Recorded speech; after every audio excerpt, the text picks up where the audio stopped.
চট্টগ্রামের উইকেটে অস্ট্রেলিয়ার শুরু থেকেই ধুমধারাক্কা ক্রিকেটের প্রস্তুতি, আর সেই অ্যাটাকের বদলা হিসেবে কাউন্টার অ্যাটাকিং ক্রিকেটের প্রস্তুতি নিচ্ছে বাংলাদেশ।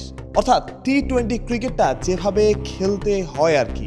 ওই যে শুরুতে বলা, অস্ট্রেলিয়া অ্যাটাক করলে বাংলাদেশ করবে কাউন্টার অ্যাটাক। শুরু থেকেই তাই 4-6 মারার চেষ্টা, অর্থাৎ নিজের জন্য খেলা নয় বা রান বাড়ানোর জন্য খেলা নয়, খেলতে হবে দলের জন্যই, প্রতিপক্ষকে হারানোর জন্য। সেই প্রস্তুতি নিচ্ছে বাংলাদেশ। সবার যেন একটাই অ্যাসাইনমেন্ট দেওয়া। নজরদারিতে ছিলেন হেড কোচ ফিল সিমন্স। যত পারা যায় মারতে হবে 4 ছক্কা। সেই কাজটাই করার চেষ্টা করছিলেন সাইফ হাসান, পারভেজ হোসেন ইমন, তানজিদ হাসান তামিম কিংবা নুরুল হাসান সোহানরা।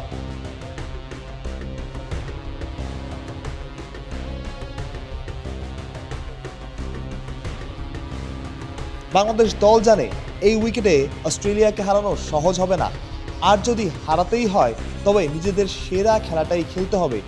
মাথায় রাখতে হবে এই উইকেটে রান হবে, সুতরাং ম্যারমেরে কিংবা ধীর গতির ক্রিকেট নয়, খেলতে হবে অ্যাটাকিং ক্রিকেটটাই।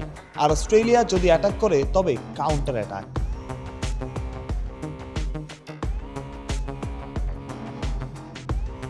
বাংলাদেশ দলের অ্যাপ্রোচে পরিষ্কার, তারাও ছেড়ে কথা বলবে না। এ মাঠে প্রথম ইনিংসে গড় রান 148, দ্বিতীয় ইনিংসে 130। তবে সাম্প্রতিক সময়ে এই উইকেট আরও ভালো হয়েছে। চট্টগ্রামে 207 সর্বোচ্চ রান, 190 চেজ করার ঘটনাও আছে। বাংলাদেশকেও রাখতে হবে সেই প্রস্তুতি।